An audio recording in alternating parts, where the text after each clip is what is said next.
Hello everyone, at dahil nga may nag-request kahit matagal na siyang uso, ngayon ko pa lamang siya gagawin. Ang chocolate bombs na pwedeng-pwedeng pang regalo, pwedeng-pwedeng pambenta ngayong darating na holiday season. Kaya naman sa kasirolang may mainit na tubig, naglagay ako ng mixing bowl at dito ko ibinuhos ang chocolate chips. Pwede kayong gumamit ng kahit anong melted chocolate ang inyong gusto. Haluin lamang natin ito hanggang sa matunaw. At mas maganda kung meron kayong thermometer, paabutin po natin ng at least 160 degrees Fahrenheit para mas maganda at shiny itong ating chocolate bombs. Hindi ko na nga rin po tinanggal sa hot water itong aking melted chocolate para hindi abutin ng paglamig. Dahil yung gamit ko po na melted chocolate ay napakabilis lamang niyang lumamig or napakabilis din po niyang maset. So ayan, ganito naman po ang aking ginawa at bawat molder, naglagay lamang ako ng 1 teaspoon. Medium size po yung molder na ginamit ko, pero ito po ay depende sa size na inyong gagamitin kung gaano karami ba ang ilalagay nyo na melted chocolate. At ngayon naman ay ikalat na natin dito. Siguraduhin lamang po natin na wala tayong maiiwan na lugar na hindi natin nalagyan para po maiwasan yung pagkabutas nitong ating chocolate bombs. Gawin lamang po natin ito hanggang sa matapos at ngayon naman kapag okay na, i-preheat po natin ng at least 15 minutes. At pagkaraan naman na 15 minuto, eto na, i-unmold na po natin yung ating chocolate shell. Dahan-dahan lamang po, ito po yung pinaka-challenging na part para hindi mauka yung mga gilid. At habang nag-unmold nga po tayo dito, this is Bella, ang inyong kusinera ng Udelmo's Kitchen.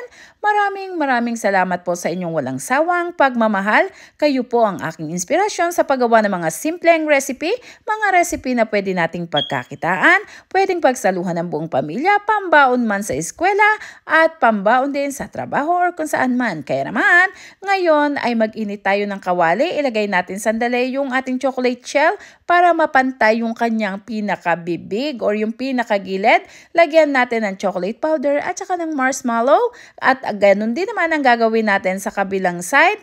Iinit natin ng konti sa kawali para pumantay at para na rin dumikit dito sa kabila.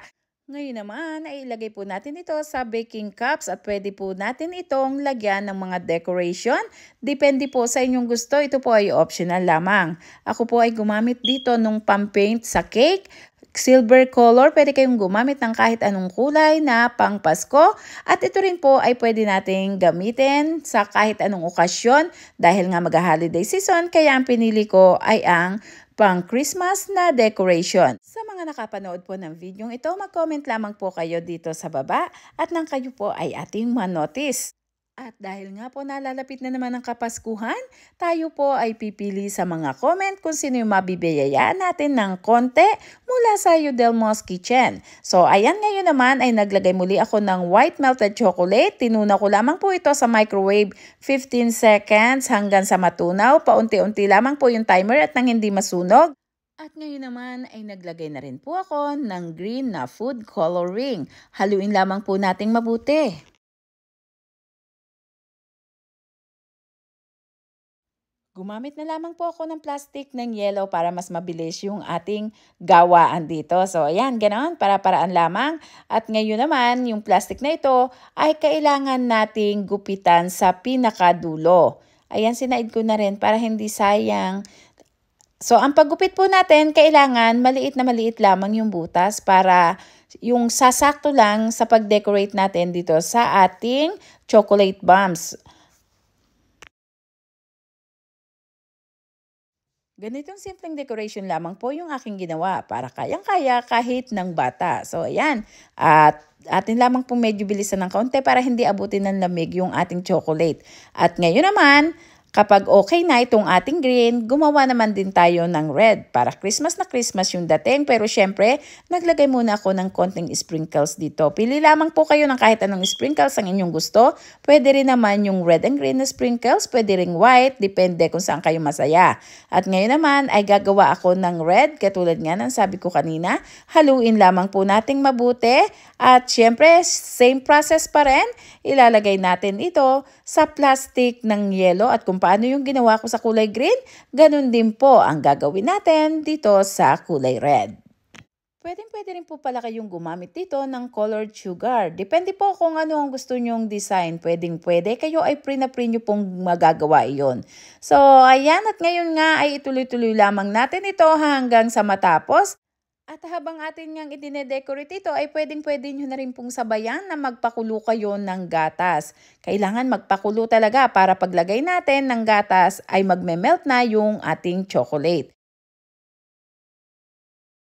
Ayan, at ngayon naman ay may naka-ready na nga rin po akong box dito. Kaya kung talagang pangregalo or pambenta ang hanap nyo ngayong darating na holiday season, ay pwedeng-pwede po ito. Hindi nyo na kailangan ng iba't ibang mga equipment para lang kayo ay makapagbenta. So ayan, basta meron kayong bowl at kasirola, pwedeng-pwede na. Kaya naman, ito na naman ang isang idea para sa ating Christmas present o kaya naman pwedeng pagsaluhan ng buong pamilya at pwedeng-pwede rin nating ibenta. So, yan, subukan na nga natin ito kung may lasa ba.